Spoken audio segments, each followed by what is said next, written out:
The flash of red and blue lights in a rearview mirror is a universally understood language of dread.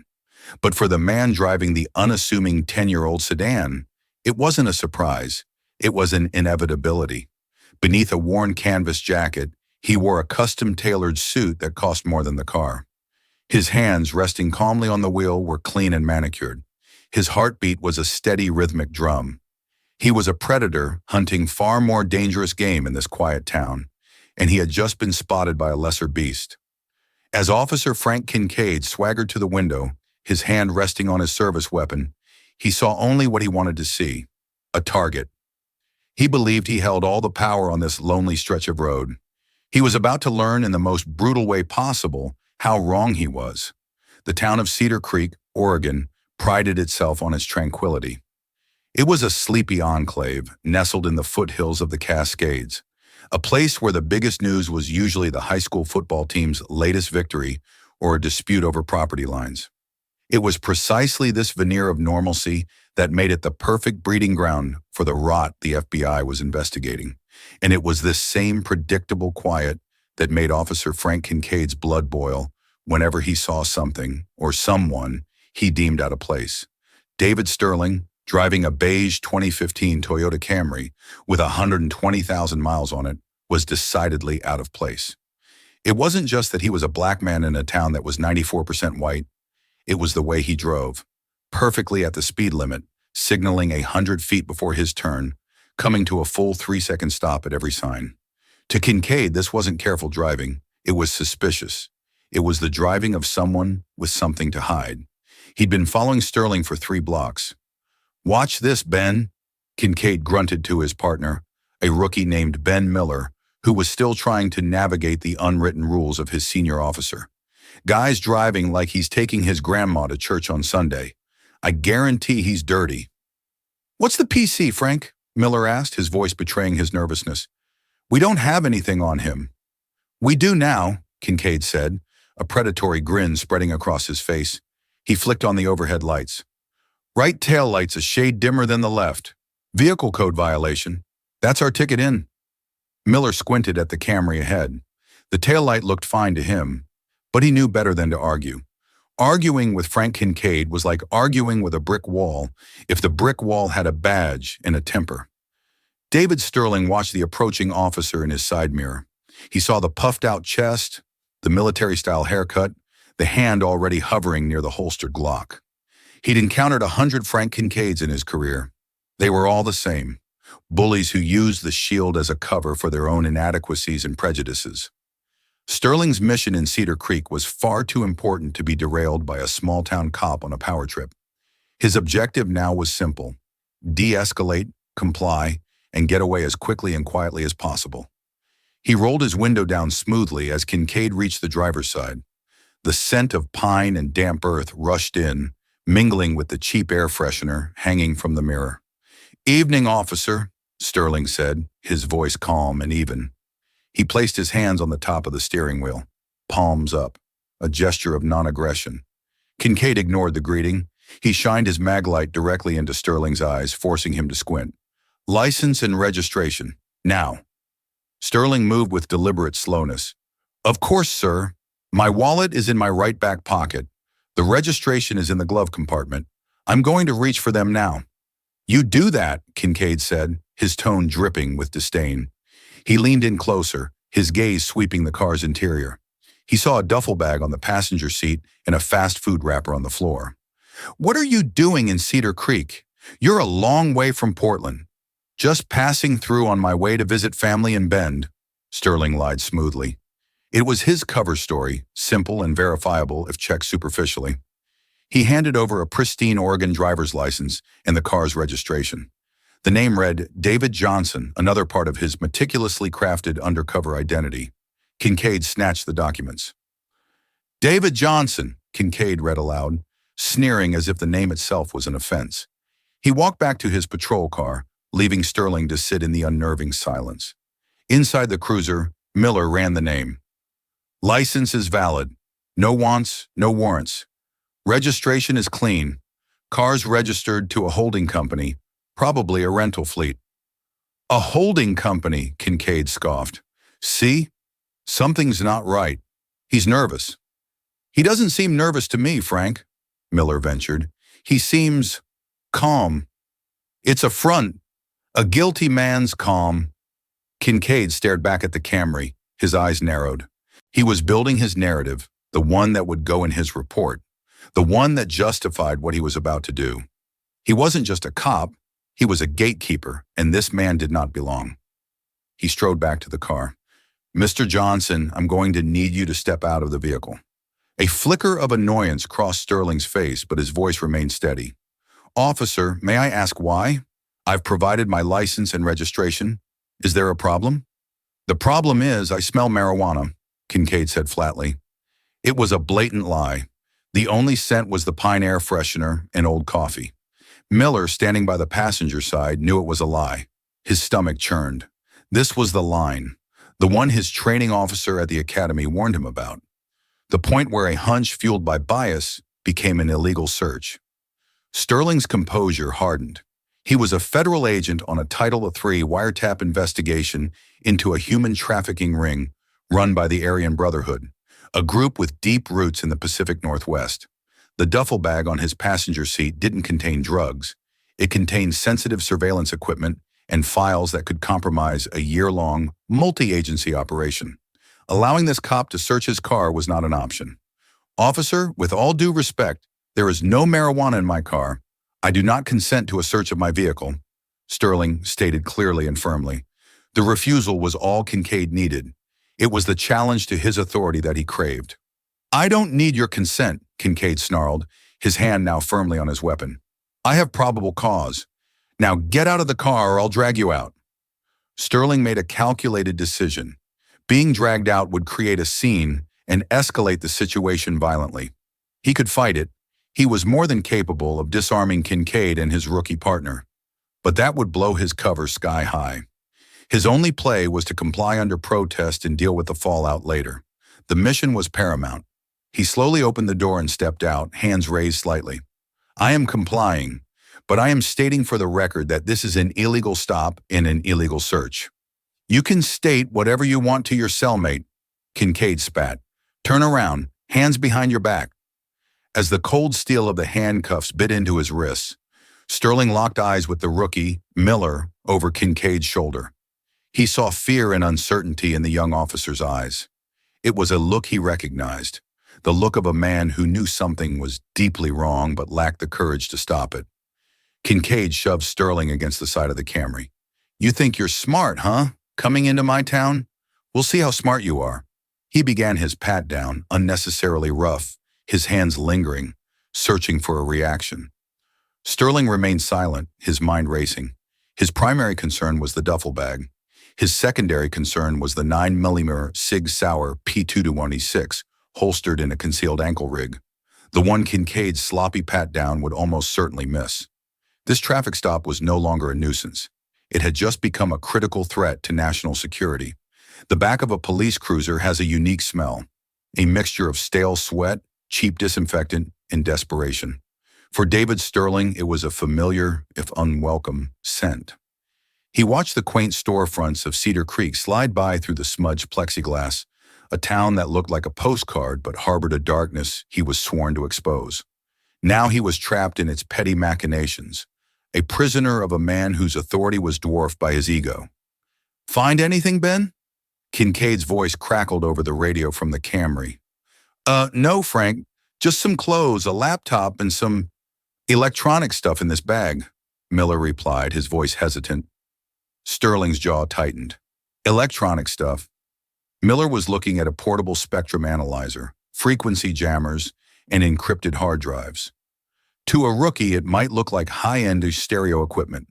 To someone with the right training, it was a federal agent's toolkit. Bag it all up as evidence. We'll tear it apart at the station, Kincaid ordered. He probably wiped the car down, but I bet we find some residue when we get the dogs on it. Kincaid got back in the driver's seat, a triumphant smirk on his face. You should have just let me look, Johnson, he said, looking at Sterling in the rearview mirror. Now you've got resisting obstruction. We'll find the drugs. We always do. Sterling didn't respond. He was focusing, compartmentalizing. The equipment was triple encrypted. It would take the FBI's own cyber division weeks to crack it without his credentials. The immediate danger was the physical evidence, case notes, surveillance photos of the trafficking suspects that were on a thumb drive disguised as a key fob on the car's keychain. He could only hope Miller would miss it. The Cedar Creek Police Department was a small, squat brick building that felt more like a regional bank branch than a hall of justice. Inside, the fluorescent lights hummed with a monotonous buzz, casting a sickly yellow pallor on the linoleum floors. Kincaid paraded Sterling through the main bullpen, shoving him forward for the benefit of the other officers. "Look what the cat dragged in," Kincaid announced. "Caught this one trying to bring his Portland poison into our town." A few of the older cops chuckled.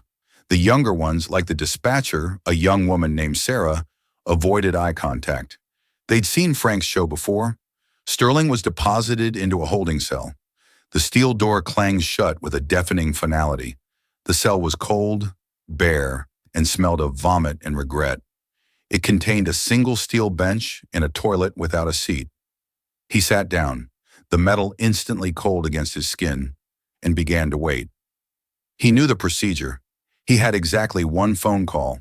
He had to make it count. In the booking room, Kincaid was embellishing his report with fervor, transforming a flimsy pretext into a heroic tale of keen-eyed police work. "Subject appeared nervous and evasive," he typed. A distinct odor of cannabis emanated from the vehicle upon approach. When asked to exit the vehicle, the subject became confrontational, forcing me to detain him for officer safety. A search based on probable cause was initiated. Miller stood by, reading over his shoulder, a knot tightening in his stomach. Every sentence was a lie, a carefully constructed fiction designed to protect Kincaid and condemn Sterling. "Frank, I didn't smell anything," Miller said quietly, his voice barely a whisper. Kincaid stopped typing and slowly turned his head. His eyes were cold and hard. "Are you questioning my report, Miller? Are you calling me a liar?" "No, I don't want to sign off on something if I'm not sure." Kincaid stood up, his chair scraping loudly against the floor. He got in Miller's face, his voice a low growl. "Listen to me, kid. That man out there is a criminal. You can feel it. I've been doing this for 15 years, and my gut is never wrong. You write what I tell you to write, you sign your name, and you learn how this job is really done. Or you can go back to writing parking tickets. Do you understand me?" Miller swallowed hard, his Adam's apple bobbing. He looked from Kincaid's furious face to the holding cell where Sterling sat, perfectly still, watching them through the small reinforced window. He gave a short, defeated nod. "Yeah, Frank, I understand." An hour later, Sterling was brought out for his phone call. Kincaid stood over him, arms crossed, as Sterling picked up the receiver. "You get one call. Make it quick," Kincaid snapped. Sterling ignored him. He dialed a 10-digit number from memory. It wasn't a number for a lawyer or a family member. It was a secure, unlisted line to the FBI's Portland field office, a direct link to his supervisor. A crisp, professional voice answered on the first ring. "Reynolds, this is Special Agent David Sterling," Sterling said, his voice level. He knew the line was likely being recorded by the station, but it didn't matter now. The die was cast. "I have a situation. Code name. Operation Cornerstone is compromised. I am currently detained at the Cedar Creek Police Department.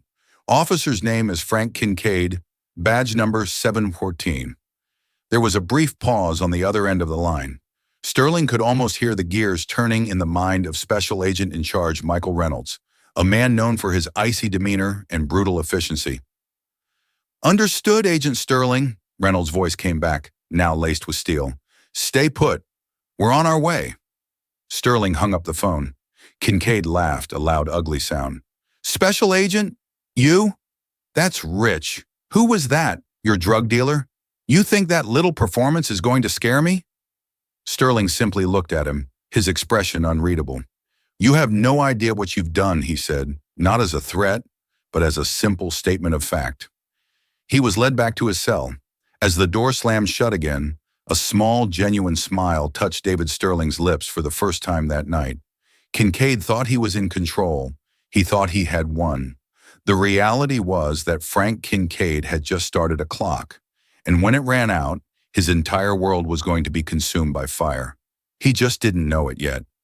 The next 45 minutes passed with the slow, deliberate tick of a bomb's timer. Kincaid, riding high on his perceived victory, finished his report and filed the evidence into an unsecured locker.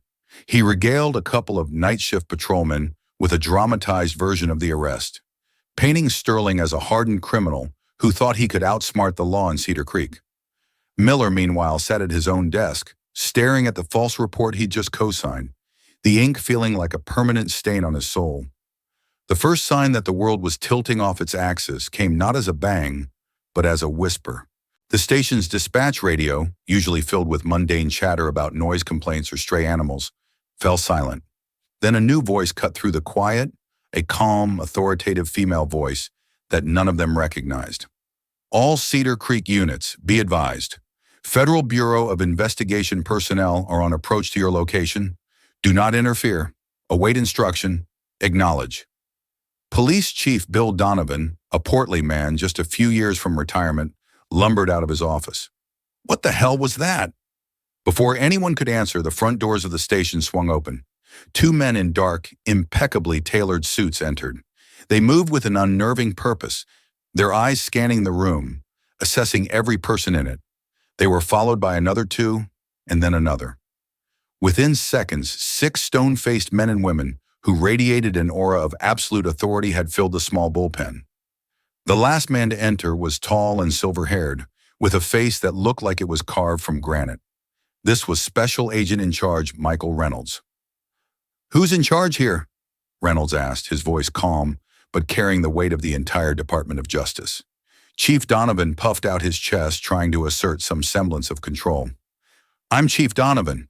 What's the meaning of this?" Reynolds didn't even look at him. His eyes were locked on Kincaid. He held up a laminated ID. "SAC Michael Reynolds, FBI. We're here for our agent. Where is he?" Kincaid's smug expression faltered. He blinked, a flicker of confusion in his eyes. "Your agent? We don't have any of your agents. We have a drug suspect in lockup. Name of David Johnson." Reynolds' lips curled into a humorless smile. "There is no David Johnson.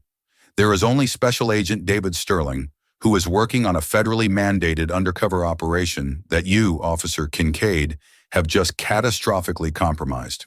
The color drained from Kincaid's face. The bullpen, which had been buzzing with confused whispers, went dead silent.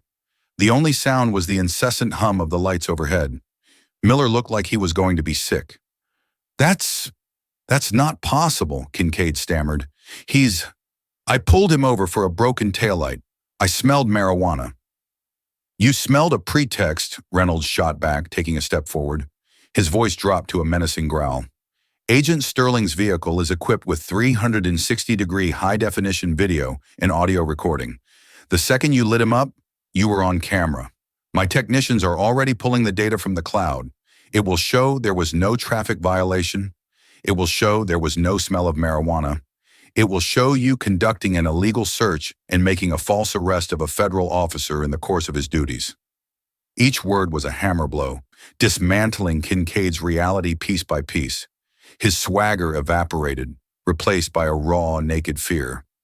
His eyes darted around the room, looking for support, but he found none. His fellow officers, even his friends, were slowly backing away, creating a physical space around him as if his career were contagious. "Get him," Reynolds commanded one of his agents. The agent retrieved the key to the holding cells from a stunned-looking desk sergeant and opened Sterling's cell. David Sterling walked out, his composure as immaculate as when he was first arrested. He nodded once to Reynolds. "Sir." "Agent," Reynolds acknowledged. "Are you harmed?" "No, sir. Just inconvenienced." Reynolds' gaze then fell on the evidence locker, where Sterling's duffel bag and laptop had been stored. "Secure that equipment. Get it to the tech van. Now," he ordered 2 other agents. They moved with swift, silent efficiency. Sterling walked over to Kincaid, who was now pale and trembling. He held out his cuffed hands. "I believe these are yours, officer." It was Ben Miller who numbly stepped forward with the key, his hands shaking so badly he could barely fit it in the lock. As the cuffs came off, Sterling rubbed his wrists, his eyes never leaving Kincaid's. "You have the right to remain silent," Sterling said, his voice low and devoid of any emotion. The words so often used by Kincaid as a tool of intimidation were now being turned back on him like a sharpened blade. "Anything you say can and will be used against you in a court of law." Chief Donovan finally found his voice. "Now hold on a minute. You can't arrest my officer in his own station." Reynolds turned his ice-cold glare on the chief. "I'm not arresting him, Chief. I'm detaining him on suspicion of violating Title 18, Section 242 of the U.S. Code, deprivation of rights under color of law, a federal crime. My colleagues from the Department of Justice's Civil Rights Division will be here within the hour to interview him. Right now, he is a federal detainee on city property. We are also impounding his patrol car and his body camera as evidence. And you," Reynolds said, pointing a finger at Donovan, "are going to give us a secure room to conduct our interview, or this station becomes part of a federal crime scene. Is that clear?" Donovan's face went from red to ashen. He had built his career on managing this small town, on keeping the peace and sweeping problems under the rug. But this was not a problem. This was an invasion, and he was utterly, hopelessly outgunned. He gave a weak nod. "This way." As two FBI agents flanked a stunned Frank Kincaid and led him towards an interrogation room, Sterling finally looked at Miller. The young rookie was leaning against a wall, his face buried in his hands. "You knew it was a bogus stop, didn't you, Officer Miller?" Sterling asked quietly. Miller looked up, his eyes filled with shame. Yes, I knew. You signed the report anyway." "He's my senior officer. I didn't know what to do," Miller stammered. Sterling just stared at him for a long moment. "You will," he said. "Believe me, you will know exactly what to do very soon." He then turned and walked away, leaving Miller alone with the ruins of his partner's career and the terrifying choice that now lay before him. The immediate aftermath was a whirlwind of controlled chaos. The FBI moved with the precision of a surgical team, dissecting the Cedar Creek Police Department's cozy ecosystem. Agent Sterling's equipment was retrieved and confirmed to be untampered with. His undercover vehicle, now officially FBI evidence, was loaded onto a flatbed truck and whisked away to a secure facility in Portland. Inside the station, an invisible line had been drawn. On one side were the federal agents, speaking in low tones into encrypted radios, their faces impassive. On the other were the local cops, huddled together, whispering and casting anxious glances at the interrogation room where Frank Kincaid's world was being systematically dismantled by two lawyers from the DOJ. David Sterling stood with SAC Reynolds near the main entrance, watching the operation unfold. The adrenaline from the arrest was gone, replaced by a cold, simmering anger. Not at Kincaid was just a symptom, but at the compromised mission. "How bad is it?" Reynolds asked, his eyes on the street outside. "It's bad," Sterling admitted. "My cover as David Johnson is blown. Anyone Kincaid talked to, anyone who saw me brought in here, now knows my face is associated with law enforcement. The Aryan Brotherhood elements we're targeting in this area are paranoid. They'll hear about this. The wiretap on their supply chain hub is now in jeopardy. We may have to accelerate the timeline, move in before we're fully ready. Which means people could get away, or get hurt," Reynolds finished the thought, his jaw tight. "One cop's racial profiling could unravel a year of work and let a dozen human traffickers walk." "He wasn't just profiling, sir. He was manufacturing a crime. He lied about probable cause to justify a search he knew was illegal. This was malicious." Reynolds nodded grimly. "I know, and that's why we're not letting this go. The U.S. Attorney's Office has already been briefed. They're taking this very seriously." Inside the interrogation room, Kincaid was learning just how seriously. The two DOJ attorneys, a man named Robert Chen and a woman named Maria Sanchez, were not aggressive. They were worse. They were methodical, calm, and armed with indisputable facts. They played a recording from Sterling's vehicle for him. The audio was crystal clear, his own voice belligerent and confident, claiming to smell a drug that wasn't there. Sterling's calm, firm denial of consent. And then Kincaid's illegal threat to drag him from the car. There was no ambiguity.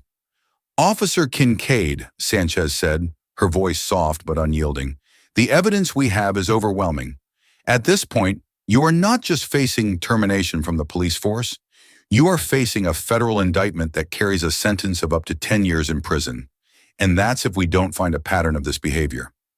Kincaid, who had started the interview with blustering denials, was now slumped in his chair.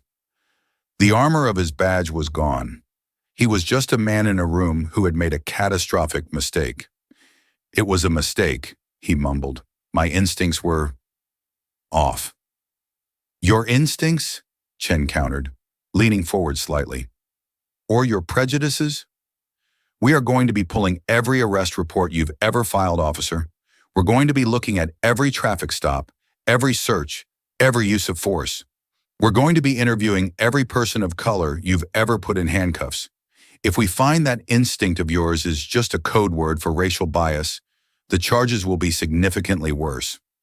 Meanwhile, Chief Donovan was on the phone with the town's mayor, trying to explain how his police department had just become the subject of a major federal civil rights investigation. The conversation was not going well. The political fallout would be immense. Cedar Creek's carefully cultivated image of a peaceful, safe community was about to be shattered on the evening news. And the first domino in that investigation was Officer Ben Miller.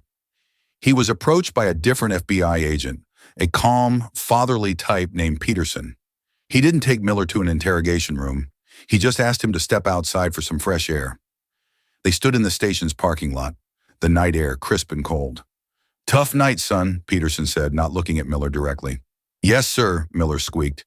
You signed a false report. That's a crime. Perjury, obstruction of justice. Your career could be over before it's even begun. Peterson paused, letting the words hang in the air. However, you're also a witness to a federal crime, and the U.S. Attorney's Office has a great deal of discretion when it comes to witnesses who choose to cooperate. Miller's head was spinning. He'd only wanted to be a cop to help people, to do good like his uncle who was a detective in Seattle. He never imagined he'd be caught between loyalty to a corrupt partner and a federal prison sentence. Frank, he said he had a gut feeling, Miller said weakly, a last-ditch effort to defend the indefensible. Peterson finally turned to look at him, his eyes filled with a weary disappointment. Let me tell you something about gut feelings. A good cop's gut is based on evidence they can't articulate yet. A furtive glance, a mismatched story, the smell of gunpowder. A bad cop's gut is just their bigotry looking for an excuse. Which one was Kincaid's tonight? Miller looked down at his shoes. He knew the answer. He had known it from the moment Kincaid had flipped on the lights. I have a wife, Miller whispered, a baby on the way. Then you have a choice to make, Peterson said gently. Are you going to be the kind of man who lies to protect a criminal, or the kind of man your kid can be proud of? For Miller, that was the question that finally broke through the fear and the misplaced loyalty. He thought of his unborn child and the kind of world he wanted to bring them into. He thought of the oath he took at the academy, and he thought of the calm, dignified man he had helped handcuff on the side of the road. He took a deep breath, the cold air stinging his lungs. What do you need me to do? He asked, his voice shaking but clear. Back inside, Kincaid was placed on administrative leave and stripped of his badge and gun by a shell-shocked Chief Donovan. He was allowed to go home, but he was no longer a police officer. He was a suspect. As he walked out of the station in his civilian clothes, none of his colleagues would meet his eye. The shockwave from that single prejudiced traffic stop was just beginning to radiate outwards. It would tear apart a police department, threaten a vital federal investigation, and hurl Frank Kincaid's life into a downward spiral from which he would never recover. The immediate drama was over, but the long, grinding process of karma had just begun. In the weeks that followed, the story of Officer Frank Kincaid and the FBI agent he arrested became a local media sensation. It was picked up by Portland's Channel 8 News, with reporter Susan Chang running a series of investigative pieces that peeled back the layers of the Cedar Creek Police Department. The official narrative from the mayor's office was one of an isolated incident involving a single officer whose actions do not reflect the values of our community. But the federal investigation told a different story. Lieutenant Isabella Rossi of the Oregon State Police Professional Standards Bureau was tasked with heading the internal administrative investigation, working in parallel with the DOJ's criminal probe. Rossi was a formidable investigator with a reputation for being thorough and immune to the pressures of the blue wall of silence. Her office became the epicenter of the case against Kincaid. Her key witness was Ben Miller. In a sterile conference room, Miller sat across from Rossi and an FBI agent, recounting every detail of that night. He confessed to signing the false report, his voice choked with shame. But then he went further. Prompted by Rossi's careful, incisive questioning, he began to recount other incidents. It wasn't the first time, Miller admitted, staring at his hands. Frank called it proactive policing. He'd pull over any person of color in a nice car. He'd find a reason: a cracked windshield, driving too slow, a wide turn. He'd say things like, "Let's go rattle some cages," or "Time to take out the trash." Miller provided dates, names, and license plates from memory where he could. He told them about an illegal search of a Latino family's minivan last month, where Kincaid had dumped their belongings on the side of the highway after claiming he smelled drugs, only to find nothing. He recounted a time Kincaid had deliberately intimidated a group of black teenagers who were just fishing at the local reservoir. Each story was another nail in Kincaid's coffin. Miller's testimony, corroborated by his own daily activity logs and the GPS data from his and Kincaid's patrol car, painted a damning picture of a predator who used his badge as a hunting license. The DOJ investigators, armed with Miller's information, began reaching out to the victims. Many were initially hesitant to speak, fearing retaliation. But with the full weight of the federal government encouraging them, the stories started to pour in. A formal class action civil rights lawsuit was filed against the city of Cedar Creek. Naming Frank Kincaid specifically, the town's liability insurance skyrocketed overnight. For Kincaid, life had become a living hell. His suspension without pay meant the bills were piling up. His wife, who had grown up in a family of cops, was horrified and humiliated. The friends he had on the force, who once shared beers and jokes with him, now crossed the street to avoid him. They were terrified of being tainted by his scandal, of being the next target of Rossi's investigation. One evening, Kincaid's wife, Karen, confronted him in their living room. A stack of letters from a law firm sat on the coffee table between them. "Is it true, Frank?" she asked, her voice trembling. "All the things they're saying on the news? The other families?" "It's a witch hunt," Kincaid exploded, his face red with rage and fear. "It was one bad stop. That guy Sterling, he tricked me. And that little rat Miller is just trying to save his own skin by throwing me to the wolves. But you lied on the report, Frank. You lied to me. You told me you caught a big-time drug dealer. You were so proud." Karen's eyes filled with tears. "They took your gun. They took your badge. Our friends won't even talk to us. This isn't a witch hunt. This is our life, and you destroyed it." "I was doing my job," he roared. "No," she said, her voice dropping to a broken whisper. "You were being a bully, and now it's all crashing down." She left the next day, taking their 2 young children to stay with her sister in Idaho. The note she left on the kitchen counter simply said, "I can't do this anymore." Meanwhile, Agent Sterling and his team were dealing with the fallout on Operation Cornerstone. As he predicted, the criminal organization got spooked. The trafficking hub in Cedar Creek went dark. But Sterling was a master strategist. He and Reynolds used the disruption to their advantage. They knew the traffickers would need to move their operation, and when they did, they'd be vulnerable. The FBI anticipated their likely relocation points. They redeployed their surveillance teams, setting a new, wider net. It was a high-stakes gamble, forcing them to burn through resources and manpower, all because of Kincaid. But Sterling was determined not to let him have the last word. He worked around the clock, fueled by coffee and a relentless drive to see the mission through. He owed it to the victims of the trafficking ring, who were still suffering while he dealt with the consequences of one man's bigotry. Back in Cedar Creek, the city council held a closed-door emergency session. Their lawyer, a man named Arthur Hayes, laid out the grim reality. "The evidence against Officer Kincaid in the federal criminal case is ironclad," Hayes explained. "His body cam footage, which the feds decrypted, is damning. It corroborates Agent Sterling's account and Officer Miller's testimony entirely. The DOJ is going to indict, and the civil suit, given the number of plaintiffs coming forward, our potential liability is in the tens of millions." We have to cut him loose. Officially. The vote was unanimous. The following morning, Chief Donovan, looking haggard and years older, held a press conference.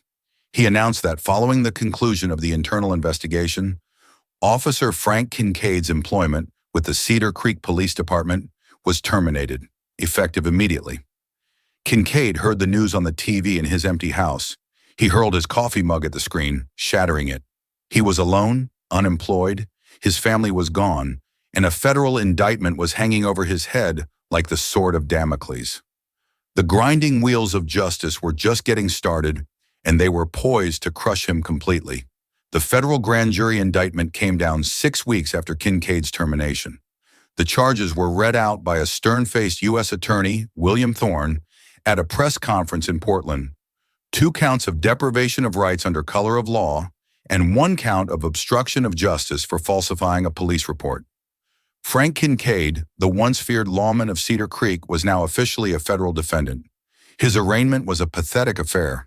Stripped of his uniform, he looked small and deflated in an ill-fitting suit. He pleaded not guilty, but his voice lacked conviction. His court-appointed lawyer looked bored and overworked. The swagger was gone, replaced by the hollow-eyed look of a man who knows he is trapped. The case against him was a mountain of evidence. The prosecution, led by the DOJ's Civil Rights Division, had the flawless recording from Sterling's vehicle. They had the damning testimony of Ben Miller, who was granted immunity in exchange for his full cooperation. And they had a parade of other witnesses, citizens of Cedar Creek and surrounding areas, who came forward to testify about Kincaid's pattern of harassment and discrimination.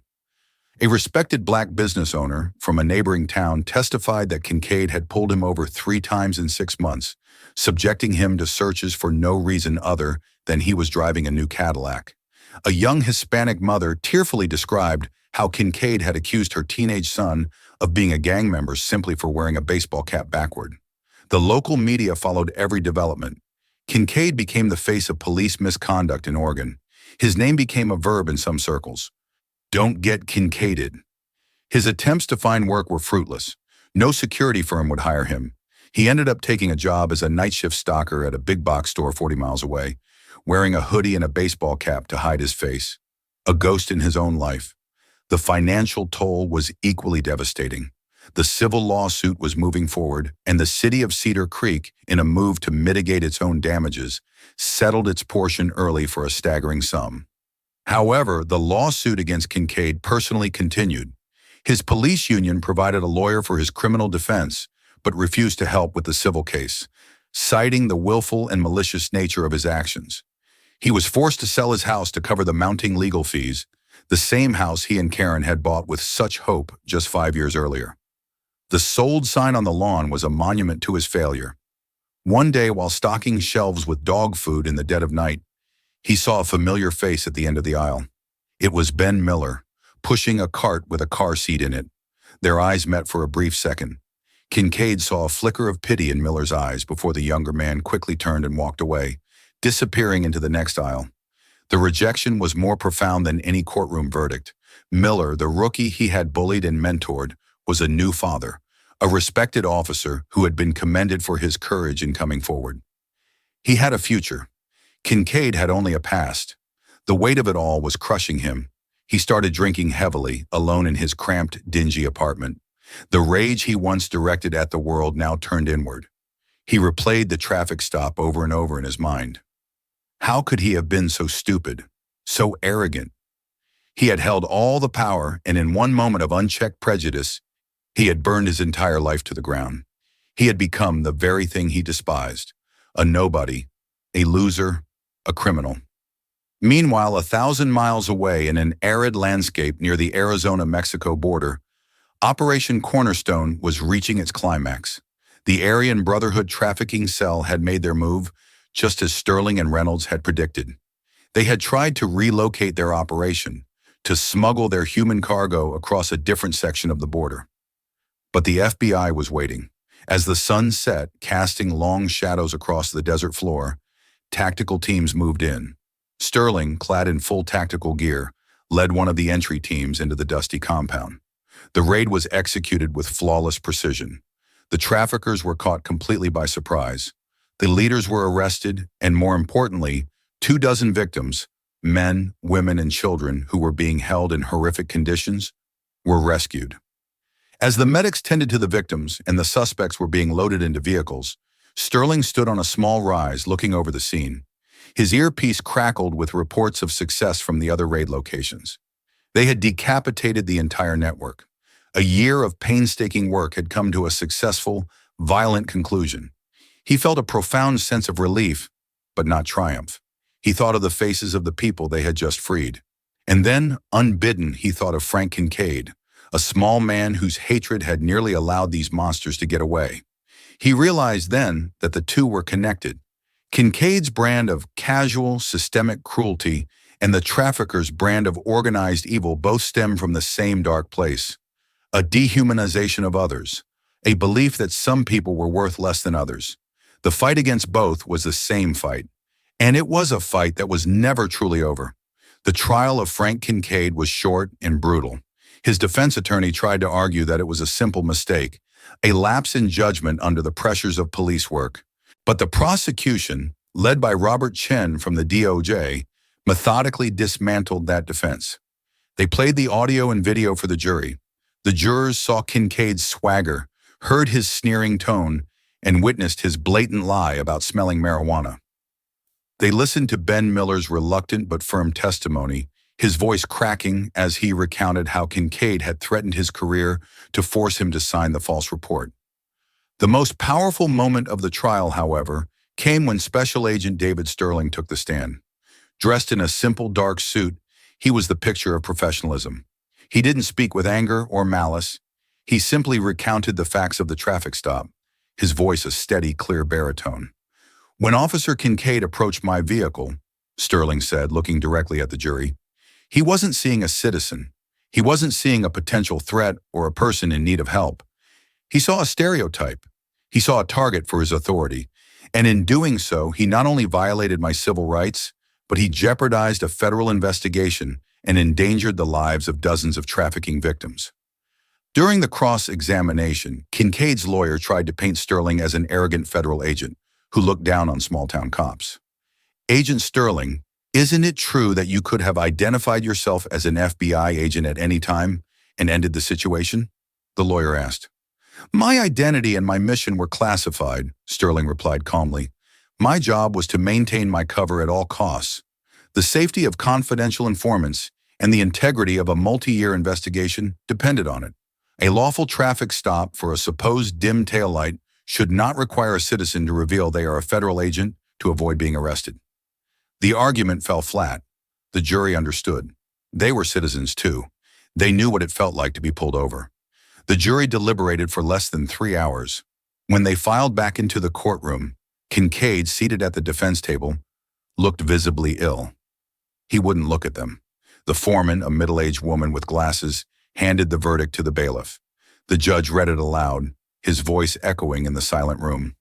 "On the charge of deprivation of rights under color of law, count 1, we the jury find the defendant, Frank Kincaid, guilty."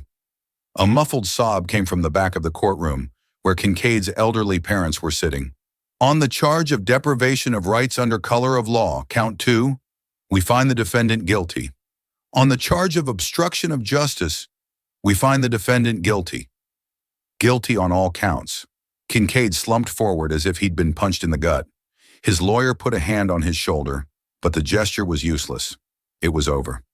2 weeks later, at the sentencing, the judge delivered a blistering condemnation of Kincaid's actions. "You took an oath to uphold the law, Mr. Kincaid," the judge said, his voice ringing with authority.